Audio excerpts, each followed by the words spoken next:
Why doesn't God choose perfection? A story that will shake your soul. Story 1. 3 Guests. Once upon a time, in a small village nestled among lush green hills, 3 travelers from 3 different lands came to stay at the only hotel in the village. The next morning, as the sun began to rise, they prepared to set off on their journey. Each carried a different item to aid them along the way. The first traveler brought an umbrella to protect himself from the rain. The second carried a walking stick to support him on uneven paths. The third, despite preparing meticulously for all kinds of life situations, chose to bring nothing at all. When they stepped outside, it suddenly began to rain. Heavy downpours followed by strong winds created chaos. By evening, when they returned to the hotel, the traveler with the umbrella was soaked, the one with the walking stick was injured, yet the third traveler, who had brought nothing, returned completely unscathed. Seeing this, the first 2 were astonished and couldn't understand how the third traveler remained safe without carrying anything. They hurriedly approached him and asked, "Why did nothing happen to you while we faced so many difficulties?" The third traveler smiled and began to explain. "Let me ask you first, you, the one with the umbrella, why were you wet but not injured?" The traveler with the umbrella answered, "When it rained, I used the umbrella to shield myself, but the wind was so strong that I couldn't keep all the rain off, so I got wet. However, when crossing the muddy path, I carefully chose a stable route and didn't get injured." The third traveler then turned to the one with the walking stick. "And why were you injured but not wet?" The traveler with the walking stick replied, "When it started to rain, since I didn't have an umbrella, I found a place to shelter and stayed dry. However, while crossing the muddy terrain, I relied heavily on my stick for support, yet I kept falling and got injured." The third traveler chuckled lightly and said, "It's because you both relied too much on your tools that you encountered difficulties. When it rained heavily, I sought shelter and carefully navigated the challenging path. I didn't get wet or injured because I didn't overly depend on any tool, but paid attention to my surroundings and acted cautiously." With this, the third traveler highlighted an important lesson for us all. Do not overly rely on tools or your own strength, but trust in God's guidance and remain vigilant in difficult situations. As God has taught in the Bible, do not worry about tomorrow, for tomorrow will worry about itself. Each day has enough trouble of its own. Matthew 6:34. Do not allow yourself to depend excessively on things beyond your control, but live in faith in God's guidance, always ready and knowing when to seek protection. And as God has said in Proverbs, trust in the Lord with all your heart and lean not on your own understanding. Proverbs 3:5. Story 2.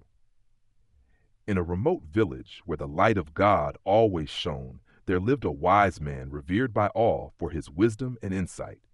He had led a simple life, dedicated to seeking truth and living according to God's word. One day, the wise man prepared to introduce a teacher to the students he had nurtured for many years.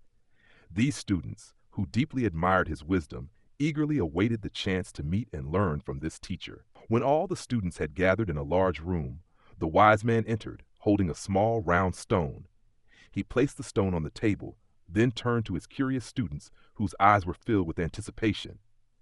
"My teacher is this stone," he said calmly, leaving his students astonished. They did not understand, their eyes wide with surprise. The wise man smiled and began to explain. "One morning, as I walked along a familiar path, I suddenly felt something hard in my shoe.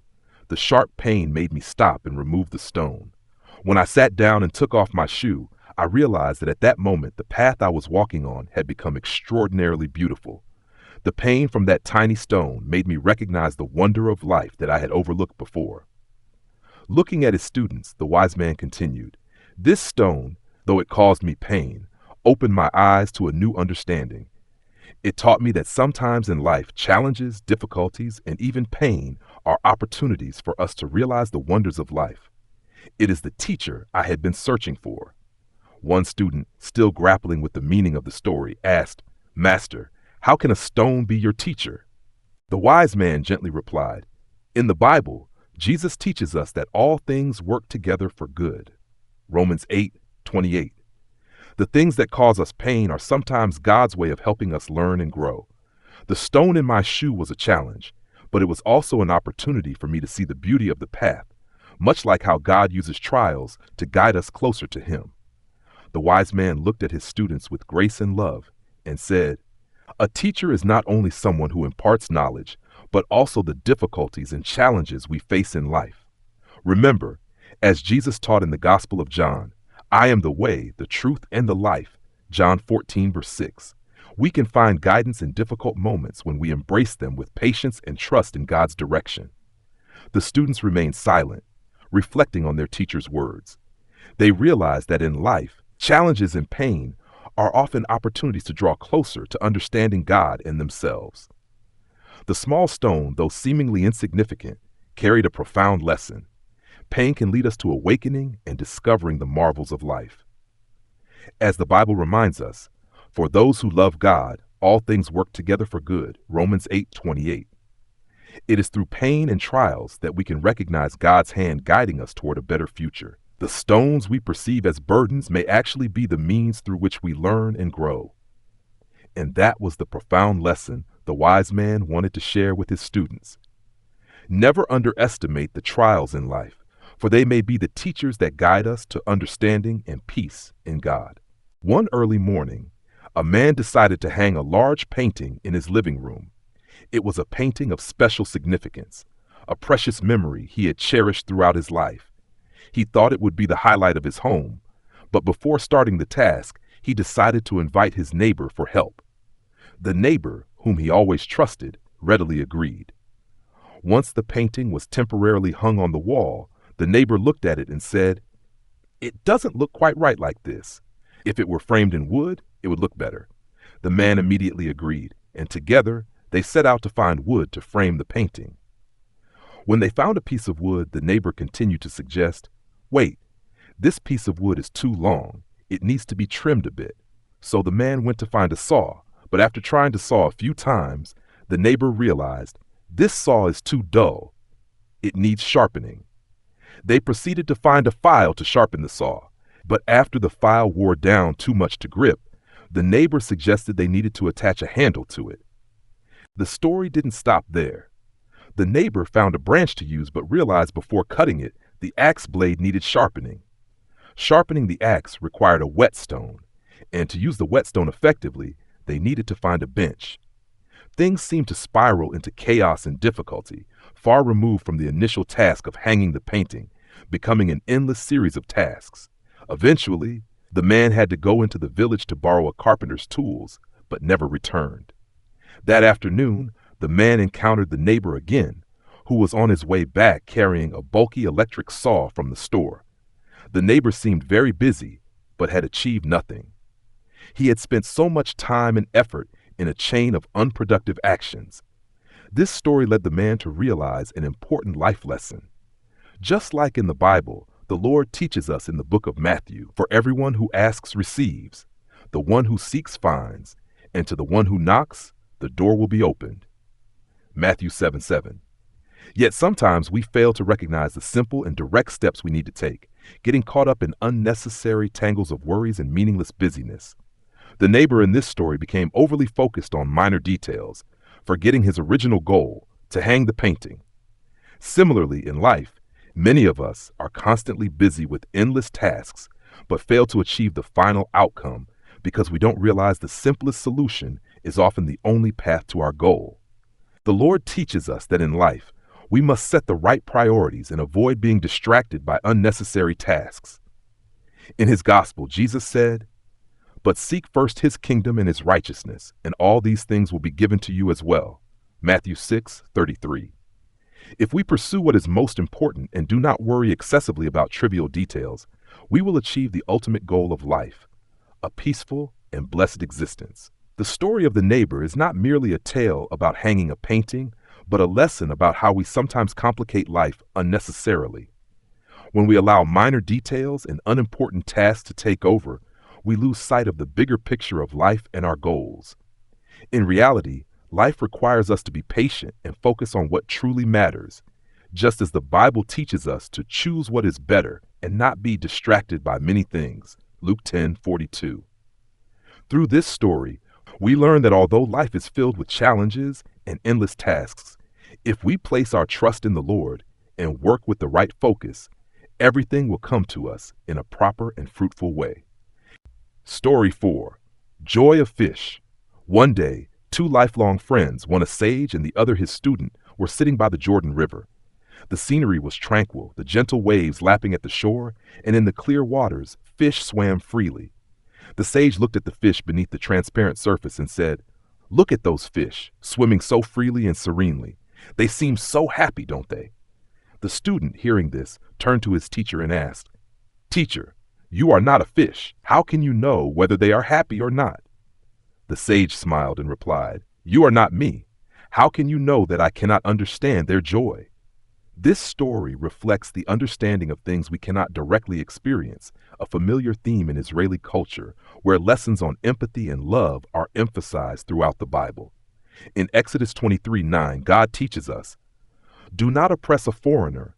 You yourselves know how it feels to be foreigners, because you were foreigners in Egypt." This underscores the need to open our hearts to perceive and share the joys and sorrows of others, even if we do not live in their circumstances. It is the way God wants us to live in love and empathy with all creatures, human or otherwise. Similarly, in the Gospels, Jesus teaches, "Whoever has ears, let them hear." Matthew 13, verse 9. To feel the joy or sorrow of others, we must have open hearts, looking beyond appearances to understand deeply. The sage in the story, though not a fish, through his compassionate heart and understanding, could feel their joy because he lived by God's teachings on love and empathy. This story also reminds us of God's words in John 15:12, where Jesus commands, "My command is this, love each other as I have loved you." To understand the joy of others, we must love and listen to them sincerely, not because we can fully grasp their experiences, but because God's love teaches us to live this way. In life, we are sometimes like the student, unable to directly feel the joy or sorrow of others. But if we live with love and understanding, we can open our hearts and perceive so much more in life, as Jesus taught. True joy does not come from the things we possess, but from the way we love and share life with one another, just as the sage sensed the joy of the fish, even though he was not one of them. Through this story, we realize that to understand the joy of others, we need a pure heart, ready to listen and share, as Jesus lived and taught. Joy does not only come from the obvious things we can see, but also from a deep understanding of what we cannot directly experience. Story 5. Which foot goes first? One day, in a lush garden near Jerusalem, a philosopher named Frog was contemplating the wonders of nature he had observed over the years. He attentively watched a centipede moving along a small stone path. With his curiosity and intellect, he couldn't help but question how this creature managed to move. The centipede had hundreds of legs, each moving in perfect harmony, but Frog couldn't figure out how it decided which leg to move first. The philosopher kept pondering this question. Meanwhile, the centipede continued its journey, gently and steadily, indifferent to Frog's curiosity. After a while, Frog couldn't contain himself any longer. He approached the centipede and asked, "Dear centipede, I am a philosopher, and I have a question I cannot answer. You have so many legs. How do you decide which one to move first? How can you move so effortlessly with hundreds of legs?" The centipede paused, thought for a moment, and said, "I've never thought about this before. I simply walk as I always have, one step at a time. No one has ever asked me this question, but now I will try to think carefully to answer you." The centipede stood still for a while, trying to analyze each step it took, but it became confused. Every leg wanted to move at the same time, yet it couldn't decide which one should move first. It had never had to think about this before, and now it found it difficult to act without resolving the question. With a worried expression, the centipede turned to Frog and said, "I've thought long and hard, but I can't answer your question. All my legs want to move at once, and I can't decide which one should go first. Truly, I can't do anything more. If you want to understand this, perhaps you should ask another centipede." Frog listened and found something peculiar in the centipede's response. He began to realize that the natural rhythm of the centipede, its continuous motion without overthinking each step, was an important lesson. Despite having so many legs, the centipede didn't need to worry or deliberate about which leg should move first, as its natural synchronization and harmony guided it. Frog recalled a passage from the Bible he had once read. Trust in the Lord with all your heart and lean not on your own understanding. Proverbs 3:5. The centipede didn't need to analyze or overthink how it moved. It simply followed its instincts and the guidance of nature, and in that simplicity, it completed its journey. Frog reflected further on the lessons of life.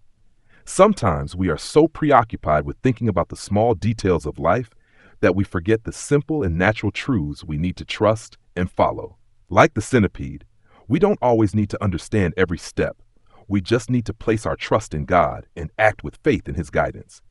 God teaches us in Matthew 6:34, "Therefore do not worry about tomorrow, for tomorrow will worry about itself. Each day has enough trouble of its own." We don't need to worry excessively about every step in life, but should follow God's path and trust in His guidance. Just as the centipede doesn't need to deliberate over every step, we too should let God lead us and trust in His plan in all circumstances of life. In the end, Frog smiled and thanked the centipede for its thoughts. He realized that in life, peace does not come from controlling everything, but from trusting and following the path God has laid out for each of us. Story 6. Ideal and Reality. There were two beggars who came to a village where an elder lived. Both were exhausted from hunger and thirst. When they heard that the elder would help the poor, they quickly sought his aid. The elder, seeing their patience and desperation in their eyes, said, "I will give you two gifts. One is a basket of fish, and the other is a fishing rod. Take them and seek life for yourselves." Both thanked the elder and chose their respective gifts. The first man, who received the basket of fish, rejoiced, thinking he now had an abundant source of food. He immediately gathered firewood, lit a fire, and greedily roasted the fish, without thinking much about the future. Before the roasted fish could release its aroma, he had devoured the entire basket of fish. Soon after, hunger struck again, and with nothing left to eat, he died in pain beside the empty basket. The second man, who received the fishing rod, did not rush to use it immediately, but decided to head toward the sea. Although he faced many challenges, hope shone brightly in his eyes. He continued his journey toward the sea. However, when he finally saw the shoreline in the distance, he was utterly exhausted, unable to take another step forward. He died by the seaside, leaving behind an unfinished dream. Some time later, two other beggars came to seek the elder's help. This time, instead of dividing the gifts between them, they decided to discuss and collaborate. One took the fishing rod, and the other took the basket of fish. They did not rush to seek immediate benefits, but instead patiently worked together. Each day they roasted one fish and shared it. Together, they managed to traverse the long journey until they finally reached the sea. Thanks to their perseverance and cooperation, they began fishing and survived day by day. Over the years, they not only built homes, but also had families, children, their own fishing boats, and a happy life. This story reminds us of the difference between ideals and reality, between seeking immediate benefits and building a sustainable future. In Proverbs 16 verse 3, the Bible teaches, "Commit your works to the Lord and your plans will succeed." The first two men lacked patience and practical insight, focusing only on short-term benefits and neglecting preparation and long-term effort. In contrast, the second two combined ideals with reality and built a future together. The Lord teaches us in John 15:5, "I am the vine, you are the branches. If you remain in me and I in you, you will bear much fruit. Apart from me, you can do nothing." Cooperation, patience, and faith in the Lord are the keys to achieving success in life. We should not merely seek immediate results, but must persevere, collaborate, and trust in the Lord to overcome challenges and achieve lasting prosperity. The story of the two beggars and the elder's gifts is a valuable lesson on how to live according to God's will, combining noble ideals with the realities of life. Story 7. One day, 3 disciples of Rabbi Akiva came to him with an important question. "Rabbi, how can we find the ideal friend in this life?" Rabbi Akiva, known for his wisdom and deep intellect, did not answer immediately, but instead told his disciples to go to a nearby field. He said, "Go into this field and find the best stalk of wheat for yourselves. Let this be a lesson for you about making choices in life. The three disciples followed his instructions, each heading in a different direction. The first disciple had barely taken a few steps when he saw a very large and beautiful stalk of wheat. Without further thought, he immediately picked it, believing he had found what he needed. However, as he walked further, he noticed even larger and more beautiful stalks of wheat. A sense of regret overwhelmed him. He turned back, but it was too late. He had no more opportunities. The second disciple was more cautious. Each time he saw a large and beautiful stalk, he told himself that there might be even bigger and better stalks ahead. He kept walking, hoping to find the perfect stalk.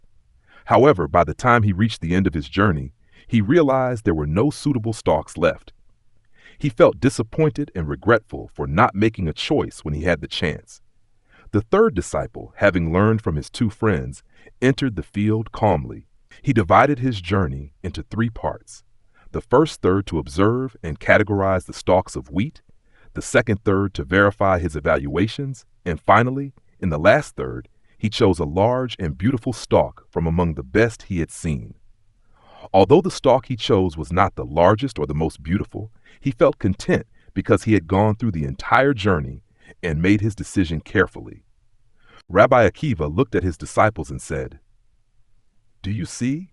In life, finding an ideal friend is not always easy. Sometimes we will come across what we think is perfect, only to find better options later. However, if we are constantly seeking perfection without appreciating what we already have, we may miss the opportunity entirely. Truly, finding an ideal friend is about choosing someone who helps us grow and live according to God's will." In Proverbs 27, verse 17, it is written, "As iron sharpens iron, so one person sharpens another." This is God's teaching about the importance of friends in life. An ideal friend is not someone perfect, but someone who helps us become better every day, helps us maintain our faith, and live by God's values. Life doesn't always offer perfect choices, but we need to learn to accept and appreciate the friends God brings into our lives. They are the people through whom we can learn, share, and grow in faith.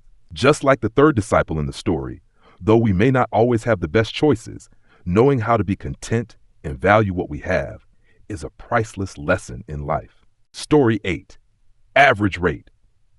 In ancient times, in a prosperous kingdom located in a land where majestic mountains met the vast seas, there was a king renowned for his sharp intellect and kindness. This king was an exceptional mathematician, dedicating his life to the study of calculations, numbers, and the supreme theories of balance in the universe. One of his greatest works was the golden bed, crafted from priceless gemstones, a piece not only beautiful, but also symbolic of perfection and fairness. Whenever distinguished guests from distant lands visited, the king would offer this golden bed for their stay. However, there was a very peculiar condition. The guests had to adjust themselves to fit perfectly on the bed. If a guest was too tall, they had to cut off a few inches of their body, and if too short, they had to stretch themselves to match the bed's dimensions. This bed became a symbol of the rigidity of life and a test for anyone who visited.